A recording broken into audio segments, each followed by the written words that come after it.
Hello there. If you're new to my channel, welcome, excuse me.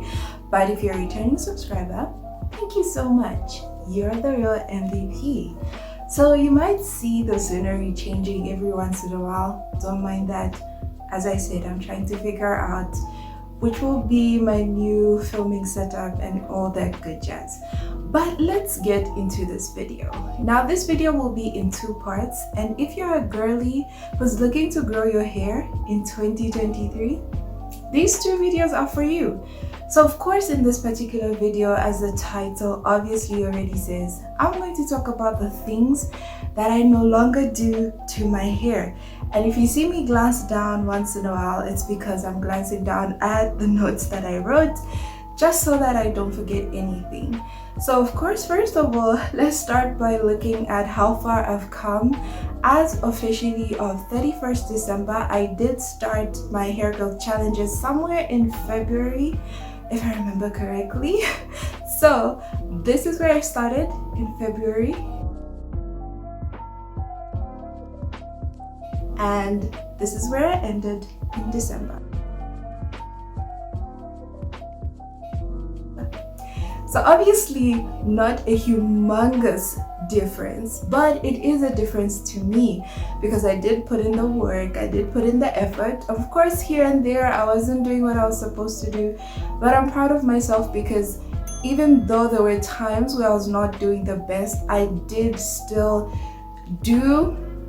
achieve growth, achieve length retention, and that's why I want to share what I've learned. So I thought, let's start off the year by focusing on things and tips I can give to you that are in one video, and you can always come back and refer to this video in case I may only be able to do this a little later in the year. And we're going to start off with, as I said, things that I no longer do to my natural hair. This is not because there's anything wrong with them. This is not because the product is bad or the technique is bad. It's just things that I realized weren't going to do any good service to my hair, probably due to my own fault, either doing it not enough or doing it excessively, or I just didn't see any difference. So the first one is I stopped sleeping with a bonnet. So I always now prefer to sleep. Let me just grab it.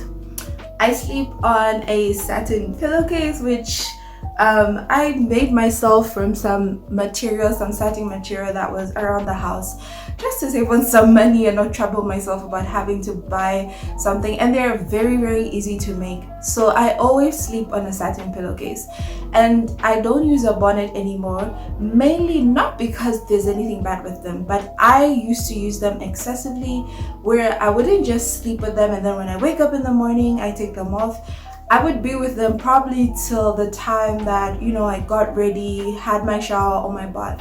So you find that in a day, I was wearing the bonnets way too excessively. I only use them for when I'm deep conditioning, just to have, to trap that heat and make sure that the product really penetrates. So that's mainly where I use my bonnet. Other than that, I stopped sleeping with bonnets. I also stopped sleeping with wet hair or wearing a wig with wet hair.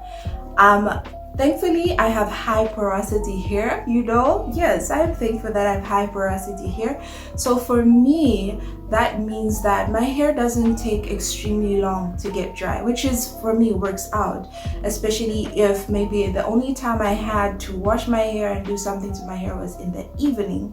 But I make sure that if I plan to wash my hair in the evening, I always make sure that I either sleep without anything on my head, and as I said, I use the satin pillowcase so that my hair during the night can air dry. And I found that this works for me because whenever I would make the mistake of wrapping up my head after washing it, or maybe after putting on a mask and I wanted to style it in the morning, my scalp would get very itchy. So I stopped altogether. Leaving my hair wet, as I said, I try as much as possible to wash my hair in good time, so at least it has like an hour or two just to lose a bit of moisture and I don't go to bed with a wet head. And as well, I avoid wearing my wigs with wet hair for the same exact reason. So the next one is I also stopped waiting too long before washing my hair for two reasons. One is that my scalp is very prone to extreme itchiness when it's dry. And most times for me to properly moisturize my hair, there are times where I do need to do a proper wash day. There are other times where just using my flaxseed gel is enough and my scalp is fine. But there are times where I just need to go in and wash my hair. So I stopped waiting too long. For me, if my hair is out like this, it's not in a protective style, then for me the longest I can go is about 10 days at most. If I'm really pushing it, 2 weeks. After that, my scalp will be screaming at me. So I do not wait too long to wash my hair for that reason. The second reason is, of course, I have high porosity hair, so I can't keep my hair waiting for too long to receive moisture. Yes, my daily moisturizing routine is good, but there are times where you just need to get off whatever product may be sitting on the hair strands and really just allow all the water that your hair can absorb to get in, and then go in with the product again. So the next thing is I do not wear my hair out if it's not like in this type of a protective style. If it's just like as is, I don't wear my hair out for more than 3 days in a row.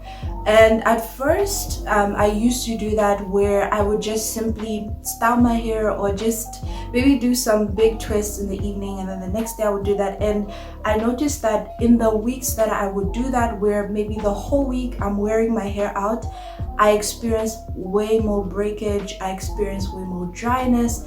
So these days, whenever I feel like, okay, my hair needs a break, I want to leave it out, I just want to, just let it breathe, I plan it out to say, okay, after those 3 days, what's my plan? Am I going to wash my hair? Am I going to style it? Is it going into a protective style? So that way I'm not just leaving my hair out, and I'm not, reversing all my hard work by allowing you to experience breakage. So that's something I don't do anymore.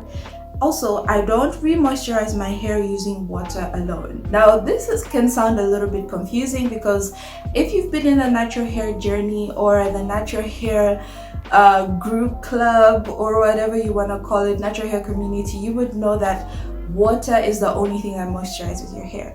But I've found that not because my hair hates water, but I find that if I re-moisturize my hair just using water alone, mixed in with nothing else, my hair would tend to lose that moisture way quicker than if I use, for example, a plant gel, or if I use the water mixed in with some oil and maybe some leave-in conditioner. My preference so far that I've noticed that my hair does better with are plant gels.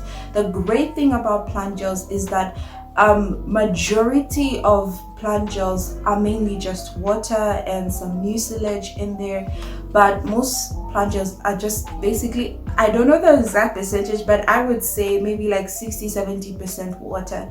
So that works well for me, because not only does it moisturize my hair, again, because they do contain water, but also because of the mucilage, it does create a nice film around the strands of my hair, so my hair does not lose moisture as quick as it would if I just re-moisturize it with water. Although for some people, a little spritz of water does work for them. If that works for you as well, go for it. But for me, I just found that plant gels work the best for me. The next thing I don't do is I don't switch out my products often. If you will notice on my channel, yes, I do hair growth challenges, but you will notice that it's usually an ingredient that I'm adding to my hair, like my scalp oil. It's usually just a product, one new product. It could be a leave-in conditioner. Most of the times it actually is a leave-in conditioner, or a wash out or rinse out or wash out conditioner. I don't usually switch out products very often. I would say every few months or every few weeks I do try something new, but it's always after doing a little bit of research, or if it's just something that doesn't cost a lot, I usually buy a small bottle, see how it goes, and then if it works out for me, I go back and buy more. So that is because I realized that sometimes switching out products way too often doesn't really help your hair sometimes, because now if you're always switching out products, you may not know which product worked and which product didn't work. If there's an ingredient in the products that maybe you using them all together. For example, a good example is you might not realize that a lot of the products you're using contain protein in them, so you end up maybe with some protein overload, maybe not even going that far, but it causes your hair to dry out. And now because you're switching products so often, you might not notice that change. But for me, the way I experiment with products, as I said, it's one thing at a time, one product in my routine at a time, one ingredient at a time. That way it's very easy for me to know whether this thing works or not. And again, by the way, if the light is going in and out, it's my ring light. I know, I'll get a new one. Okay, so the next one is I avoid buying hair products solely based on impulse as much as possible.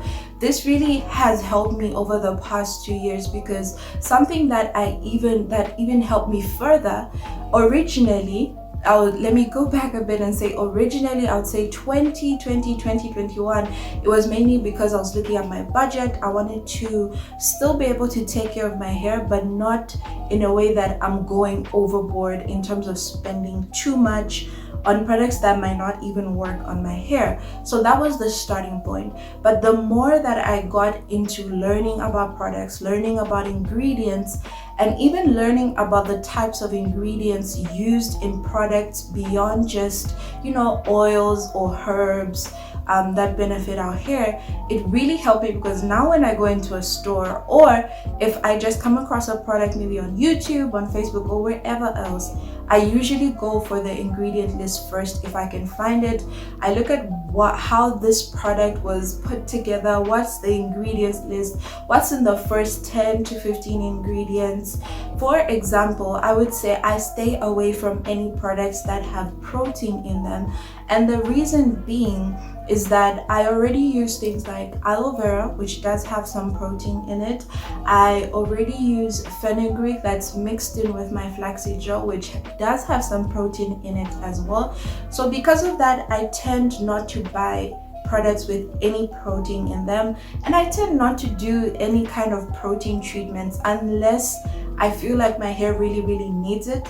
And I think because I've always had 1 or 2 ingredients in my routine, like a herb or a plant gel or something in my routine that has some kind of protein in it, I ended up not even needing protein treatments for it's been a long time. But that's not because protein treatments are bad, it's just something I've noticed, and it's just an example. So yeah, whenever I'm buying products now, I always like to look at the ingredient list, and I always like to look at reviews. Reviews are good, but take them with a grain of salt, because some people will push a product, which is something that is, I understand a lot of people are also annoyed with. Someone will push a product and then you find a few months later they're telling you, I don't like the product, and yeah, I don't recommend it anymore. And it's like, so yeah, I do go to reviews just to get a feel of how the product behaves, but mainly I focus most of my research on the ingredient list. So these are things that I don't do anymore that have really helped my hair, and they've really helped me to figure out what works for my hair. It hasn't been something that I figured out over a short period of time. Every effort, every day, every month that I was taking efforts to just observe my hair and pay attention to what it was doing, how it was behaving, whether it be to a change, even in weather, in products, in what I was doing. That really helped me to figure out, okay, this is not necessary. Yes, this is necessary. So I hope these were helpful, maybe to help you figure out that, yeah, I think I'm like that too. I think what you have mentioned may also not be working for my hair. So of course, with this first part of the video done, make sure to tune in for the next video where I will be talking about what I actually do to my hair, and I hope you stick around for that one too, which will be coming in like a few days from this one. Thank you so much for watching as always, and I will see you in my next video. Stay blessed and have a wonderful day, week, or month whenever you see this and whenever you watch this. Mwah. Bye.